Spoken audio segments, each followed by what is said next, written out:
Tales from Jabba's Palace was the second of the short story collections released by Bantam and edited by Kevin J. Anderson. If Tales from the Mos Eisley Cantina took the approach of quantity perhaps over quality, well, Tales from Jabba's Palace does the same thing. There are 19 stories this time, but fortunately they seem a little bit more interconnected than the stories from the first collection were. There also seems to be a little bit of confusion online about when Tales from Jabba's Palace was actually released. Some of the sites online said that it came out in December of 1995. Meanwhile, my paper copy has the release date as January of 1996, and Wikipedia also has that same date. And as I found with Tales from Mos Eisley Cantina, there's no New York Times bestseller data on this book, perhaps because short story collections, unless they're written by a celebrity like Tom Hanks, just really don't do as well as other books. So my recollection of this one. After reading Tales from Mos Eisley Cantina, I thought that the only story I remembered was the story about Danik Jericho, the assassin, but now that I read this one, I think I was actually remembering this story about him in the Jabba's Palace collection. I did remember a little bit more. I remembered the Mara Jade story, and I remembered the story by A.C. Crispin about the fat dancer, but yeah, I had sort of forgotten a lot of this. So a brief summary. Meet the soldiers, guards, slaves, and just general all-around schemers who populate Jabba's palace in this collection of 19 short stories by a wide range of authors, going all the way from Star Wars regulars like Timothy Zahn to, other sci-fi writers that I had never really read before. So taking it story by story, the first story is A Boy and His Monster, The Rancor Keeper's Tale by Kevin J. Anderson. This is the story of Malakili, the Rancor Keeper. He really loves that Rancor. You find out that he was planning on escaping with the Rancor thanks to Jabba's rival, Lady Valerian, but of course Luke Skywalker shows up at exactly the wrong time. The Rancor, compared to the Rancors that we saw in The Courtship of Princess Leia, seems much more violent and unintelligent, but this may just be a consequence of it being a juvenile confined to a small space. Next was Taster's Choice, The Tale of Jabba's Chef by Barbara Hambly. This was the story of Porcellus, and poor Porcellus is continually worried that Jabba's going to be poisoned or think that he's poisoned and throw Porcellus to the Rancor. I liked this one. I felt like Porcellus was a very personable character and you really understood his plight. But at the same time, there were an awful lot of Earthisms in the food.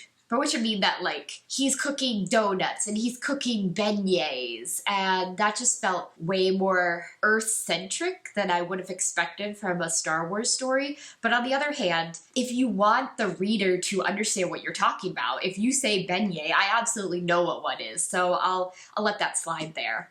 The third story was That's Entertainment, The Tale of Silicious Crumb by Esther M. Friesner. This one was sort of gave you an outsider viewpoint in that there was this academic who was trying to get into Jabba's palace to question Jabba, interview him, and Silicious Crumb leads to his death. Silicious Crumb came off a bit more intelligent than he seems in the movie. In the movie, he's just cackling all the time. And here, while he started out just repeating whatever the academic said, he was capable of intelligent speech, which was a little surprising to me. At least this one, unlike the previous two, was not set at any point during the movie events. It seemed to be set beforehand, so that was nice. Next up was A Time to Mourn, A Time to Dance, Ulla's Tale by Kathy Tyers. And I really liked Ulla's Tale. I felt like Tyers took a character who's just briefly there in the movie, has a very sad end, and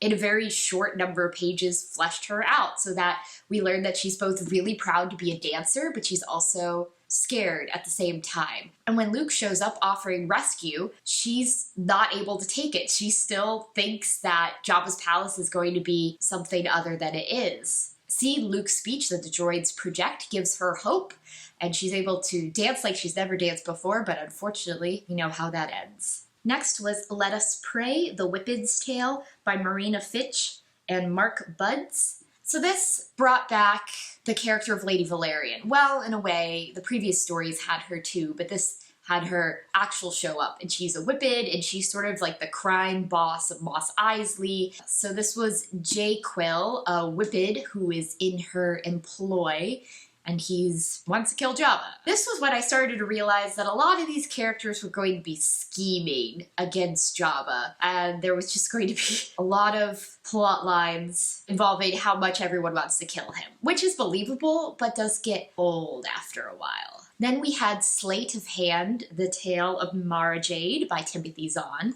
This was fun because this basically took the brief little snippets we got from the Thrawn trilogy about how she was at Jabba's palace.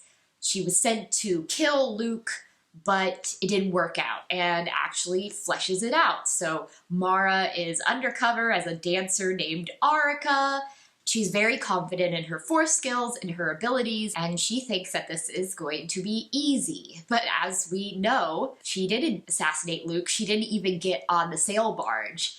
And then there were some, The Gamorrean Guard's Tale by William F. Wu. This is the story of Gartog, the Gamorrean Guard, and he is attempting to investigate the murders that they keep finding around the palace. But unfortunately, Gartog is just not the brightest. So while he figures out some, he doesn't figure out all. And ultimately, he's not able to go on the sail barge with the rest of the guards, which actually ends up being good for him, but he does not know that.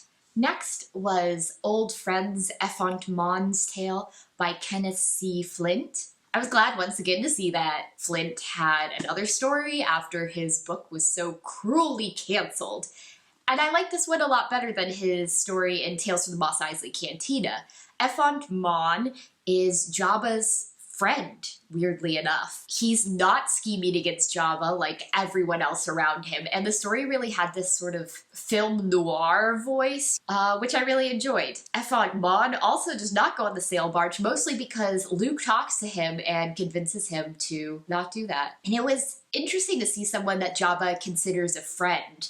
Effont Mon thought that he was continually in Jabba's death, but Jabba, weirdly enough, thought he was maybe one of his only friends, and so the ending's also a little sad in a way. Next we had Goat Grass, The Tale of Reezy's by Deborah Wheeler. Reezy's is the Gran. He sort of looks like a goat with 3 eyes. He is drunk all the time. He's also scheming against Jabba. His schemes come to naught, and this one was sort of weird because we find out that Jabba had implanted a bomb in Ree's chest, and when Leia's strangling Jabba, Jabba tries to get it to go off, and it doesn't, and Ree's just dies. And the band played on The Band's Tale by John Gregory Betancourt is a tale of Max Rebo's band. I like this one because it didn't just tell us the events in the movie, but it gave us a little bit of the backstory of how the band got there. Basically, they were hired to play at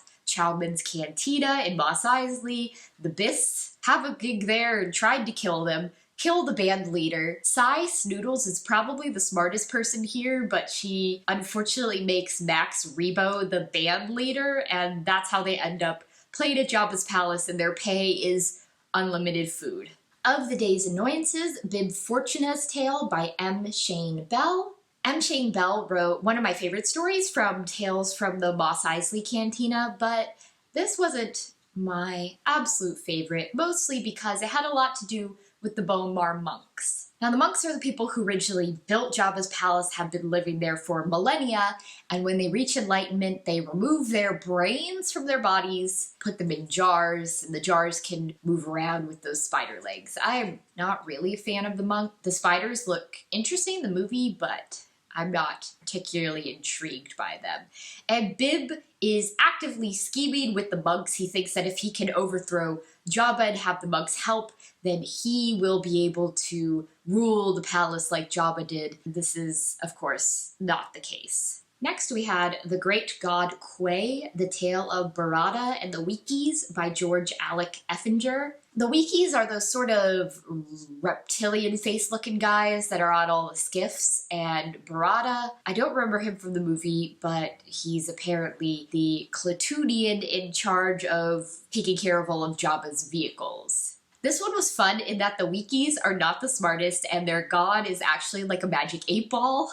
So in trying to commune with their god, they repeatedly have to ask it questions over and over and over again. Barada in other stories we find out is scheming against Jabba, but I don't really get that sense at all from this story. So this is an example of that disconnect where even though they fit together a lot better than Tales from the Mos Eisley Cantina, in the end there are some quibbling parts that just don't match. A Bad Feeling, The Tale of EV-99 by Judith and Garfield Reeves Stevens. This is the story of the torture droid in Jabba's palace that the droids encounter when they're brought to get restraining bolts put on. She apparently has a backstory with Lando Calrissian where she worked at Cloud City and was killing droids and escaped. So she figures out that R2-D2 wants to be appointed to the sail barge, and then thinks that there must be a scheme going on, figures out that Lando is undercover and thinks that he's after her. He's not after her, it's one of the droids from Cloud City. I wasn't crazy about this one, mostly because there's a lot of tech jargon dealing with the droid and her functions and other droid functions, and I didn't 100% understand that.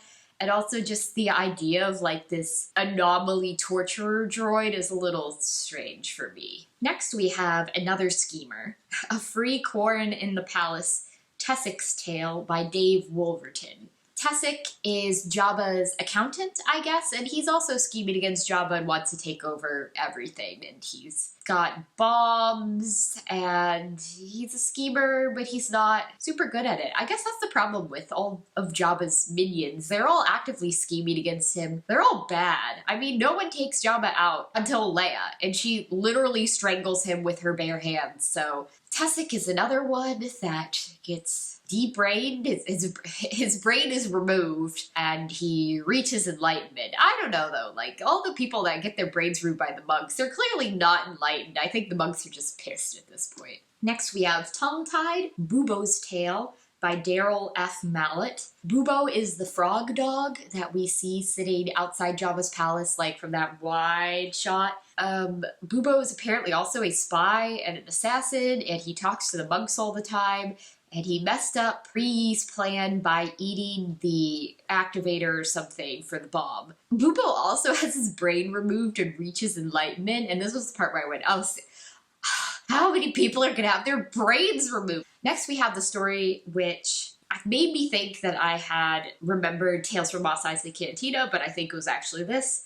Out of the Closet, The Assassin's Tale by Jennifer Roberson. This is a return to our old friend Danik Jericho, the Anzot assassin. He still wants to drink Han Solo's brain soup. He also wants to drink Jabba's. It's revealed that he killed some of the dead bodies we found in the palace. He killed the Wiki captain. It sounds like he kills the assistant chef as well, but that was Corsalis, so a little bit of confusion there. And apparently by drinking the soup of these lesser people, he just gets like obsessed with Jabba, but he's not able to get on the sail barge, and so yeah, he's ultimately not able to drink Jabba's soup or Han Solo's soup or Luke Skywalker's soup or really anyone's soup. I think he just goes mad and starts draining people left over in the palace. Next was Shara and the Sarlacc, The Skiff Guard's Tale by Daniel Danahy Oakes. So this was sort of like a first-person narration, almost colloquial in a way.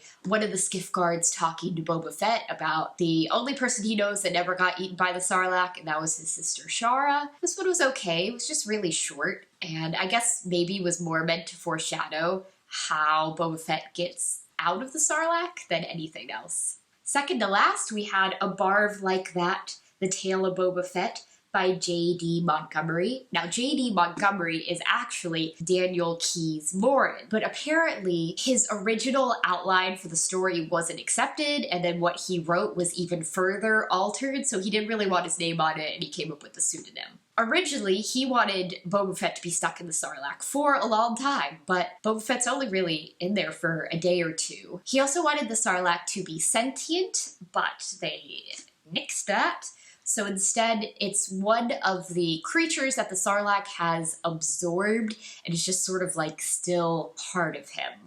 This one was okay. I actually think that Morin's original plan would have worked better because Boba Fett's in there for such a short amount of time, and then he just busts his way out and, like, I guess in the end, blows up the Sarlacc. But it was an interesting concept of just how the Sarlacc lives, how it develops. I still don't really buy the fact that it digests people over a span of thousands of years, but this made it a little bit more believable. And last, we had Skin Deep, The Fat Dancer's Tale by A.C. Crispin. This is about Yarna, the fat six-breasted dancer, and Sergeant Dolan. He's this guy wearing a weird helmet that Chewbacca like shoves down the stairs. So when Tessic returns to the palace to say that Jabba's dead, Yarna decides that she is finally free. She's going to make her way to Mos Eisley and buy her children back. And Sergeant Dolan goes with her because he is also now free and wants to go to Mos Eisley. Felt like this was an interesting character study of the two of them, but especially of Yarna, who is malaligned as the fat dancer, the ugly dancer. But Crispin explains that she's from a desert world. I guess her people have evolved to be more like camels in that they can survive without water for long periods of time. And so she's usually only fat if she's just absorbed a lot of water. And you're also really rooting for her because you want her to get to Mos Eisley and be able to get her children back. However, this is another example of where things don't quite mesh up. Yarna says that she saw the Anzet assassin, but one of the Gamorrean guards came in and stopped him, when in Roberson's story it was clearly Sergeant Dolan and not one of the Gamorreans. But in the end, I really enjoyed this one, despite the few consistency errors. So, 19 stories. That's a lot. That is an awful lot of stories, and do not read them in a week. And especially don't do what I did, which was read 2 a day and then all of a sudden realize that you've only read half of them and then just plow through like 10 in one day. Don't do that. That's not enjoyable. So these stories were a bit more interconnected than the Mos Eisley Cantina ones were.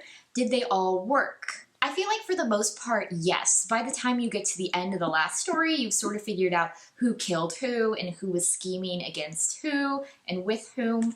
But while you're reading them, it does get a little bit confusing, and it's hard to keep track of all the plotters and all the different plots going on. I also felt that there was maybe too much repetition of ideas and plot points from story to story. By the time we get to the end, we find out that 5 people have had their brains removed. Jaquil the Whipped, Nat Sakura, the Twi'lek that Bib Fortuna rescued from Ryloth, Bib Fortuna, Tessic, the Quarren, and then Bubo, the Frog Dog. That is an awful lot of people to have their brains removed. And then just the sheer number of plots and plotters against Jabba, and none of them are working together, and who even has bombs at this point, it's hard to tell. But what I did like was the stories that sort of fleshed characters out more, that took someone that we maybe saw for a few minutes on screen and gave us much more insight into them and their personality and their history.